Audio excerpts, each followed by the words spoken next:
जैसे हम पढ़ेंगे राइगर मोटिस। राइगर मोटिस क्या होता है? रिजिडिटी ऑफ कैडावर, यानी कैडावेरिक रिजिडिटी बोलते हैं इसको। कैडावेरिक रिजिडिटी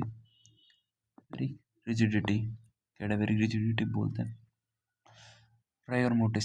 ये चेंजेस होते हैं, पोस्टमार्टम चेंजेस होते हैं आफ्टर।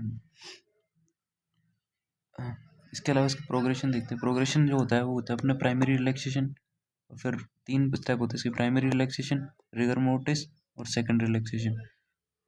जो प्राइमरी रिलैक्सेशन है उसमें क्या होता है कि जो स्टार्टिंग बॉडी में 100% ATP% होती है, तो बॉडी जो होती है रिलैक्स कंडीशन में रहती है, क्योंकि ATP% है बॉडी में, तो उसमें किसी भी टाइप का कोई भी रिजिडिटी नहीं आएगी।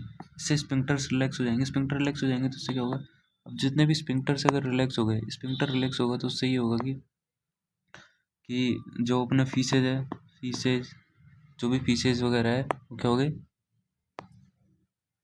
फीसेज और जो यूरिन है वो बाहर निकल जाएगा। फीसेज और यूरिन जो बाहर निकल जाएगा, क्या बाहर आ जाएगा। इसके अलावा हम देखो राइगर मोटिस में क्या होता है कि ATP का डिप्लीशन होता है। जब बॉडी में 85% ATP बचती है तब इसका ऑनसेट स्टार्ट हो जाता है, और मैक्सिमम कब होता है? जब बॉडी में 30% ATP रहती है। इसके अलावा हम सेकंड रिलैक्सेशन देखेंगे। सेकंड रिलैक्सेशन में होता है कि प्रोटियोलाइसिस होता है एक्टिन मायोसिन का। एक्टिन और मायोसिन क्या होता है? फिलामेंट्स होते हैं जो मसल्स में प्रेजेंट होते हैं। इन फिलामेंट्स का अगर प्रोटियोलाइसिस हो जाएगा तो बॉडी फिर वापस रिलैक्स हो जाएगी, कॉन्स्ट्रिक्ट नहीं करेगी। हम देखेंगे ऑनसेट इसका ऑनसेट होता है 60 मिनट का, 60 मिनट में इसका ऑनसेट होता है।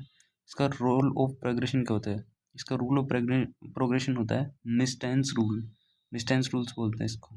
इसका कोडिंग क्या होता है? सबसे पहले जो ये होता है हार्ट में, मतलब मायोकार्डियम में स्टार्ट होता है। मायोकार्डियम में रिगर मोटिस स्टार्ट होगा, फिर उसके बाद आईलिड्स में जाएगा, आईलिड से नेक में जाएगा, फिर नेक से जो में जाएगा, फिर जो से फेस में जाएगा, फेस से थोरैक्स में जाएगा, थोरैक्स से अपर लिम्ब में जाएगा, अपर लिम्ब से एब्डोमेन में जाएगा, एब्डोमेन से लोअर लिम्ब में जाएगा, लोअर लिम्ब से फिंगर एंड टो में जाएगा। इसकी फर्स्ट एक्सटर्नल साइड अगर पूछे तो वो आईलिड्स होती है, और जो फर्स्ट इंटरनल साइड्स होगी वो मायोकार्डियम हो गई। Depends on question. Rule of 12 क्या बोलता है? इसका ऑनसेट जो होता है वो 1 घंटे में हो जाता है, लेकिन मैक्सिमम 12 घंटे पे रहता है, रिमेन भी 12 घंटे के लिए रहता है, और डिस्पेयर 12 घंटे में होता है। तो ये रूल ऑफ 12 है। रूल ऑफ 12 ये बोलता है। इसके बाद में हम आते हैं फैक्टर्स जो इन्फ्लुएंस करते हैं रिगर मोटिस को। एज, अगर अगर कोई फीटस 7 मंथ से कम का है, 7 मंथ से कम का कोई फीटस है तो उसमें क्या होगा कि रिगर मोटिस एब्सेंट होगा।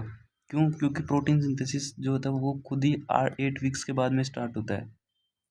इसलिए मसल्स देखिए, अगर बल्क में प्रेजेंट है तो रिगर मोटिस होता है वो लेट आएगा। अगर मसल्स बहुत कम है बॉडी के अंदर तो रिगर मोटिस जल्दी आ जाएगा, क्योंकि जितनी ज़्यादा मसल्स होगी उतनी ज़्यादा 80% होगी, और जितनी ज़्यादा ATP होगी तो ATP का यूटिलाइजेशन भी उतना धीरे धीरे होगा।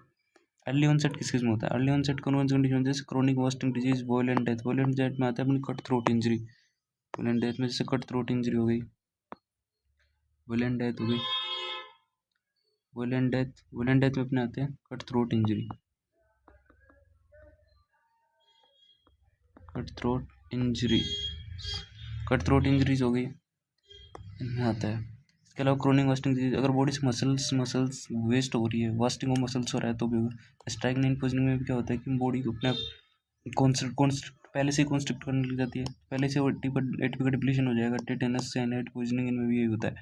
लेट ऑनसेट किसी में होगा जिसमें बहुत ज़्यादा लेट आएगी। एक तो इसकी ट्रिक है APH से याद रख सकते हो उसको। एस्फेक्सिया के केस में, निमोनिया के केस में और हीमोरेज के केस में बॉडी में ब्लड निकल जाएगा। इन तीनों केस में एस्फेक्सिया में बॉडी में रेस्पिरेशन लॉस होगा तो उसको एस्फेक्सिया बोलते हैं। एस्फेक्सिया सडन डेथ होती है ड्यू टू रेस्पिरेशन, निमोनिया और हीमोरेज।